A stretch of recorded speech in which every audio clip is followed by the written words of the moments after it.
मी पोळ्या करते. हो हो बस, पहिले हातपाय तर धू, आलेच मी.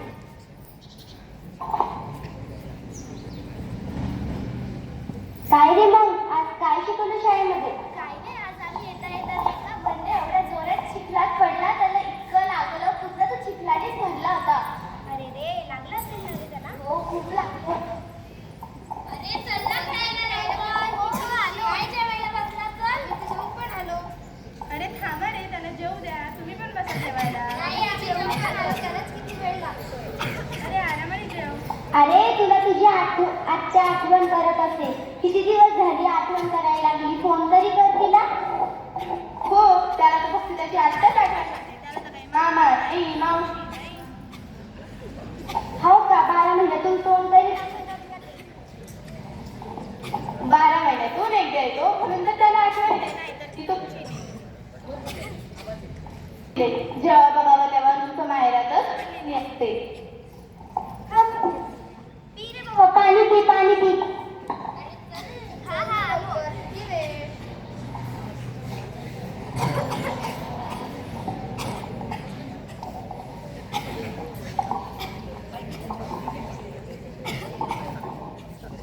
अरे काय झालं तुला, एवढा ठसका का लागतोय? अरे पण ठसका लागण्याचा आणि आठवण करण्याचा काय संबंध? आजी, तुम्हाला पण सांगितलं की ठसका लागल्यावर आपली कोणतरी आठवण काढतं. अगं आमच्या इथं पहिल्यापासून तसंच बोलतात. अहो मी सांगते, तुम्हाला त्याच्या मागचं विज्ञान माहित आहे का? नाही गं, काय बोलतीयस? आपल्या घशात 2 नलिका असतात, एक अन्ननलिका आणि एक श्वास नलिका.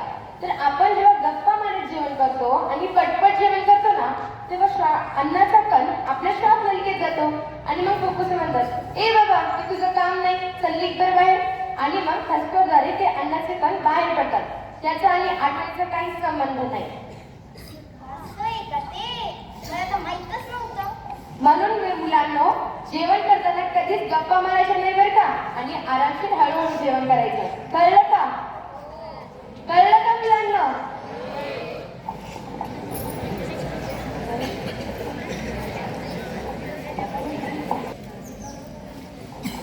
काय बाई?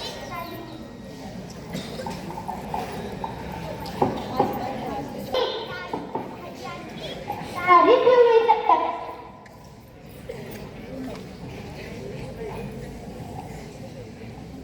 तुम्हीच तर सांगते. तुम्हीच तर सांगितलं की तिथून भाजी आणायची, म्हणून तर तिथून आणते मी. काय आणली पूर्वी चटक भाजी?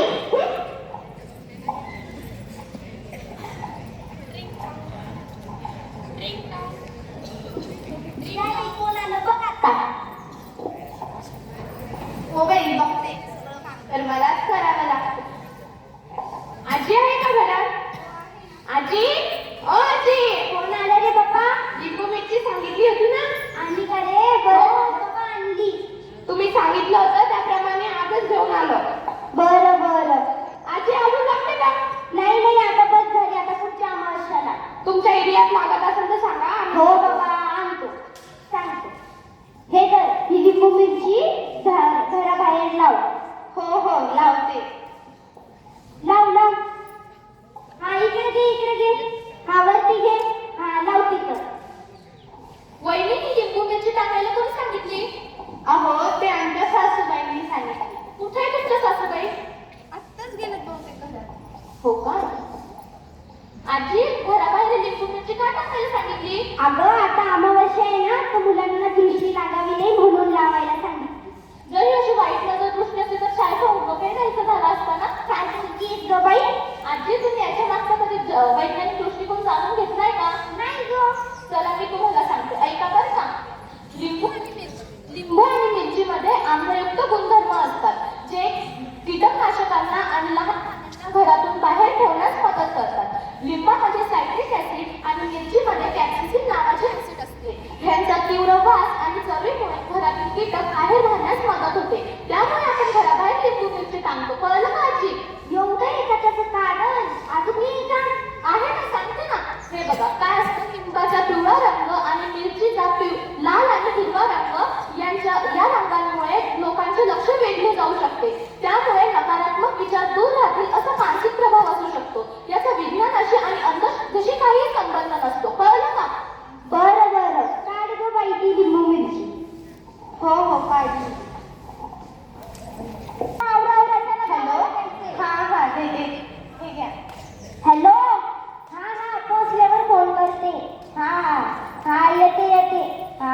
ठेवते हा. आवडलं का ग? चला ना पटकन, चला चला निघा बाहेर. आवडलं का? ए बाबा तू जाई रिक्षा आण ना तोपर्यंत नाही तो आणला. आवराने काय टाइम पटकन. चल ग बाई तू पण कर जरा पटापटा. हो हो झालं, फक्त डब्बा भरायचा. चला चला चला. आणली रिक्षा पण बोलावली. चला आता पटकन. कुठं जायचं म्हटलं ना असाच उशीर आहे तुमचा. अगं काळी मांजर आली. नाही त्या मांजरी. आता कुठे निघायचं आता हो घरात. आता काय झालं? मांजर तर ह्या दरवाजाने गेली, आपण त्या दरवाजाने जाऊ ना. मला माहिती की मांजर कशी अशी जाते ती. तिला कुठं माहिती आपण इथून गेलो का तिकडून गेलो? मला माहिती ती इकडून इकडेच जाते ती. इकडून गेलो काय आणि इकडून गेलो काय. पण आता मी त्या रिक्षावाल्याला पैसे पण दिले. तिथं पडला बिडला तर काय करतो बाबा. काळी मांजर गेली ना आडवी. जाऊ दे रे बाबा, तुमच्याकडं ना बोलण्याच गुण आहे. जाई तिकडं. ए चला रे पोट. कुठं निघत काय बाई काळी मांजर बाई लेट वाट बघ.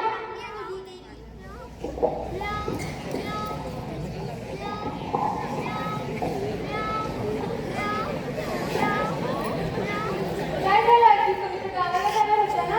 आता बघ नाही काळी मांजर आता कुठे जायचं? ती काय मांजर थोडी पडली तुम्ही गावाला नका जाऊ.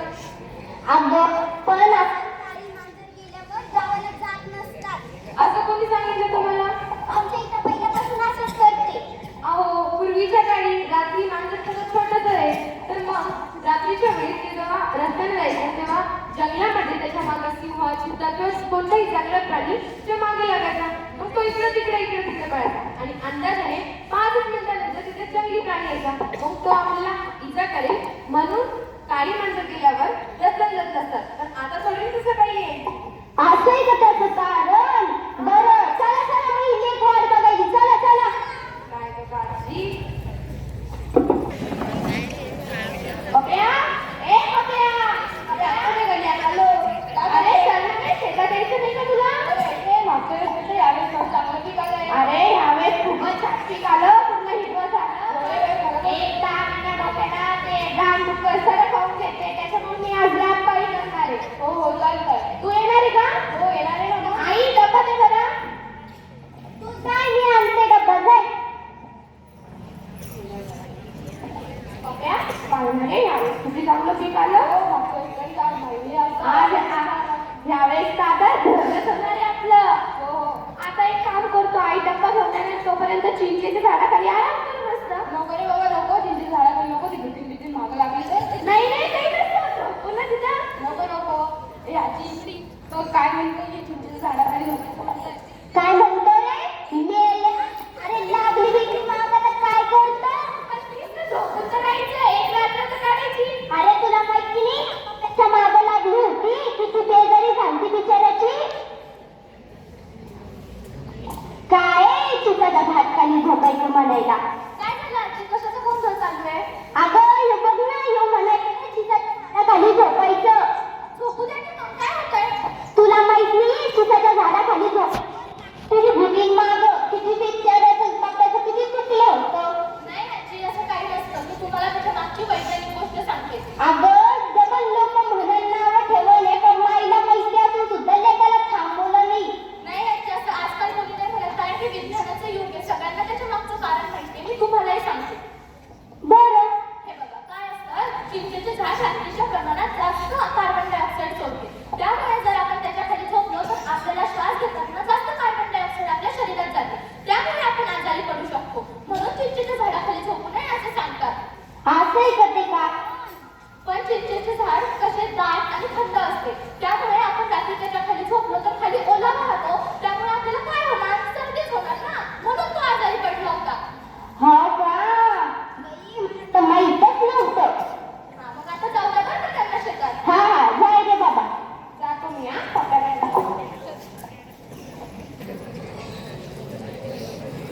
काय बाई मी नसले की घरामध्ये राडच होतो. आली बाई म्हातारी.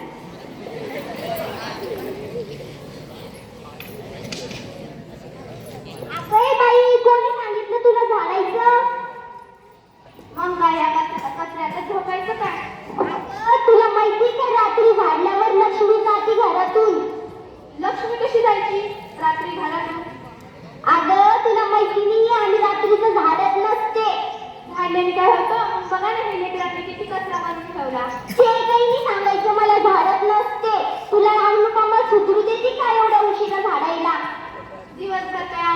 समोर नसते बसलेली मी. अरे आता काय झालं तुमची किटकिट? बस रे बाबा तू शांत. ले बोलता येतो. बस. आता काय झालं? काही नाही झालं. काही नाही झाडायचं नाही. काय म्हणती आई आता?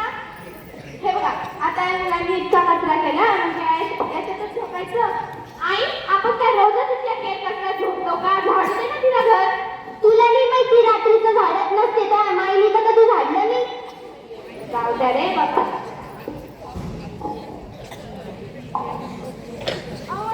सोनं पडलं. मेल्या कुठे रे माझं सतत आहे ना. तिला तुम्ही झाडू करत नाहीये.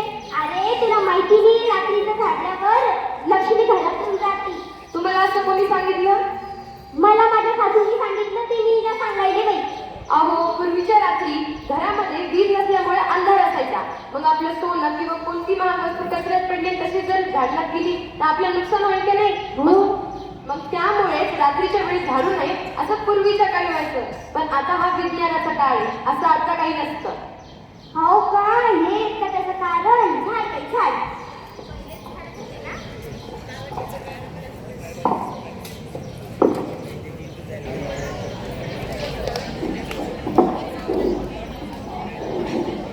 ए पोरांनो चला पटकन.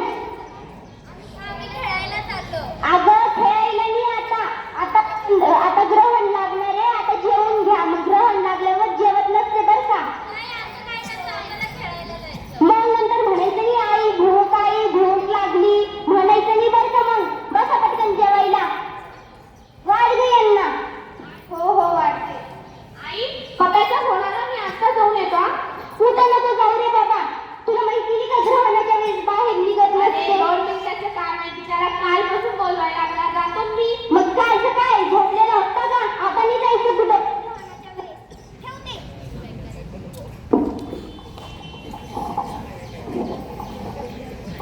आजी आज जेवण खूपच लवकर आटपताय असं का? अगं आता ग्रहण लागणार आहे ना तर आम्ही पटकन घेऊ. काय होतं लवकर जेवल्याने? अगं ते ग्रहणाच्या वेळेस जेवत नसते. आणि बाहेर जातात त्याने काय होतं? बाई मला नाही माहिती एवढं. पण बाई आमच्या इथं तसंच करतात पहिल्यापासून. तुम्ही असं ऐकलंय म्हणून सांगताय. पण त्यामागचं वैज्ञानिक कारण जाणून घेतलंय का? नाही गं. चला आपण त्याच्या मागचं विज्ञान जाणून घेऊया. चंद्रग्रहण सूर्यग्रहण हे ग्रहण म्हणजे काही अपशकुन वेगळे नसतात. ग्रहण म्हणजे एक खगोलशास्त्र प्रेरणेसाठी कल्पनेच असते. आणि चंद्रग्रहण सूर्यग्रहण हे अभ्यासासाठीच असतात. ग्रहणाच्या वेळी आपण बाहेर पडल्याने सूर्यग्रहणाच्या वेळी जेव्हा आपण बाहेर पडतो तेव्हा सूर्य थेट आपल्या डोळ्यांसमोर येतो. त्यामुळे आपल्याला इजा होऊ शकते. पण चंद्रग्रहणाची अशी काही नसते कारण चंद्र स्वतः प्रकाश देत नाही. तो फक्त सूर्याचा प्रकाश परावर्तित करत असतो. त्यामुळे आपल्याला त्याचा काही त्रास होत नाही. त्यामुळे ग्रहणाच्या वेळी बाहेर जाऊ नये असे म्हणतात. पण ते खोटं आहे असं त्यावर विश्वास करू नका. पण जेवणाचं काय असतं? पहिल्याच्या काळात रेफ्रिजरेटर नव्हते आणि ग्रहणात खूप अंधार असायचा. त्यामुळे अंधारामुळे अन्न खराब होण्याची शक्यता जास्त असायची. त्यामुळे ग्रहणामध्ये जेवण करू नये असे सांगितले जाते. बरं. आई मी येतो पप्पा. कोणा? अरे बाबा पहिले जेवण तर करून घे. कालपासून बोलवायला लागला. जाऊन येतो. जाय. आम्ही चाललो खेळायला. हा हा. बाय.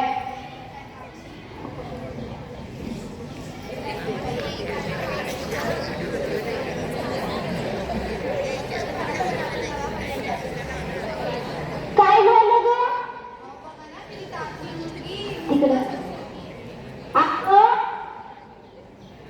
बाई लय लाल झाली ना. डोळे उतरले हिचे तर. काय झालं तुला? आपण दवाखान्यात जाऊन येऊ जवळच्या. नाही त्या बाबाकडे जाऊ. ते बाबा करतात. ते राजूच्या पोरीला पण असंच झालं ना तर तेव्हा केलं तिला.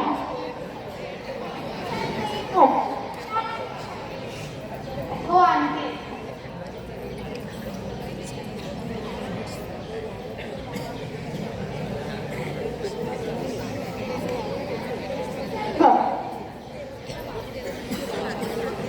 बाबा ओ बाबा. ओम भट स्वाहा.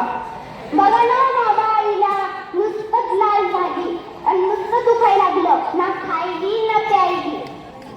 हा म्हातारे बघतो. ओम भट स्वाहा. ओम भगनी भू भागोदरी स्वाहा. अरे, तिला देवीचा प्रकोप झालाय. मग काय करायचं बाबा? सांग, एक उपाय सांगतो. ओम भट स्वाहा. ओम भट स्वाहा. अंगाला घे आणि तिला लाव. बरं बाबा. ऐक, 4-5 दिवस तिला आंघोळ घालायची नाही. बरं बरं. सांग. ओम भट स्वाहा. ओम भगनी भू भागोदरी स्वाहा. आणि लिंबू घे आणि चौकात ठेवून ये. बरं बाबा. मला नाही, देवी समोर ठेव. पण बरी होईल ना ती? हो, 2-3 दिवस लावे, पण सर्व काही ठीक होऊन जाईल. चला. आजी कुठे गेला होता आणि नातीला काय झालं? तिचं दुखायला लागलं बघ, नुसतं लाईन लागली. बघ ना कसं झालंय ना. आजी, पण हा तर एक आजार आहे, मग दवाखान्यात घेऊन जायचं ना. त्या बाबांकडे काय घेऊन गेल्या? राजूच्या पोरीला पण असंच झालं ना, तर तिला ह्याच बाबाकडे नेलं. त्या बाबांनी तिला ठीक केलं. नाही आजी, हा एक आजार आहे, दवाखान्यात नेल्याने लवकर बरा होईल. हे ना याला कांजण्या म्हणतात. कांजण्या आजार हा एक संसर्गजन्य आजार आहे, जो विषाणूंमुळे होतो. शिंकणे किंवा खोकला यांमुळे तो जास्त पसरतो. आजी, जर तुम्ही देखील हिच्या जास्त संपर्कात आलात ना, तर हा आजार तुम्हालाही होऊ शकतो. त्यामुळे हिच्यासोबत राहणं थोडंसं कमी करा. मला माहिती आहे तुम्ही तिच्यावर खूप प्रेम करता, पण तिला खास येत असेल, किती त्रास होत असेल बरं? हो ग. बरं चल रे बाबा जाऊ. जर तुम्ही हिला दवाखान्यात घेऊन गेलात तर तिला व्हेनिसिला नावाची डॉक्टर लस देतील. त्यामुळे ती लवकरात लवकर बरी होईल. त्यामुळे तिला दवाखान्यातच घेऊन जा बरं का? आजी, आम्हाला पण शाळेत सांगितलं होतं. काय बाई भांडेवाली? आज पण आली नाही. 2 दिवस झाले मी एकटीच भांडे घासते. भांडेवाली शोधली कोणी होती? तुमच्याच ठिकाणी शोधली होती भांडेवाली. आता मी काही हे भांडे घासणार नाही. रोज रोज भांडे घासायला काय घरची नोकर नाही बाबा. अरे काय झालं आता? सकाळी सकाळी भांडे कोण टाकताय मी? 2 दिवस झाले भांडेवाली आली आणि एवढे मोठे भांडे काय एकटी घासायचे? म्हणजे आता काय भांडे बी मलाच घासायला लावते काय? मी तसं थोडी म्हटले तुम्हाला. आता काय करायचं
ताटाबिटी संपलेत काय? अहो, ती आमची भांडेवाली 2 दिवस झाले आली नाही. मग एवढे मोठे भांडे पडले ते काय मी एकटी घासायचे? पण तुम्हाला माहिती आहे का या प्लास्टिकच्या याच्यामध्ये खाल्ल्याने काय होतं ते? नाही, मला कशाचं काय माहिती? अहो, या प्लास्टिकमध्ये आपण जेव्हा गरम अन्न टाकतो तेव्हा ते प्लास्टिकचे कण आपल्या अन्नात येतात आणि मग पॉलिप्रॉपिलीन, पॉलिव्हिनाइल क्लोराईड, बिस्मुथला, हाय डेन्सिटी प्लास्टिक असे विविध प्लास्टिकचे कण त्या ताटामध्ये असतात. किंवा तेच नाही तर आपण ज्या प्लास्टिकच्या कपांमध्ये चहा पितो त्यामध्ये सुद्धा एक पतली प्लास्टिकची लेअर असते आणि आपण जर तो चहा घेतला तर आपल्या शरीरामध्ये प्लास्टिकचे कण जाऊ शकतात आणि पुढे जाऊन याने कॅन्सरचा धोका सुद्धा होतो. हो का? नाही बाई, मी तर आता काही करणारच नाही. हे प्लेट तर मी वापरणारच नाही. एखाद्या वेळेस सासू भांडे घासायला लावणार, पण हे प्लेट काही वापरणार नाही. सासूला सगळं. मलाही शाळेत सांगितलं होतं की मधल्या इथला डब्बा आणू नका आणि प्लास्टिकची बॉटल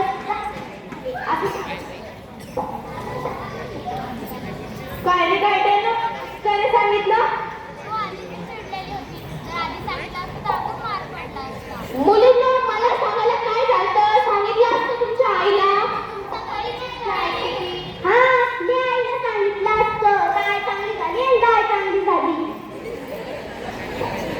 म्हणून कळलं का मुलांना, प्लास्टिकचा जेवढा होईल तेवढा कमीत कमी वापर करा आणि स्वतःच्या शरीराला आणि आसपासच्या पर्यावरणाला सुद्धा निरोगी ठेवा.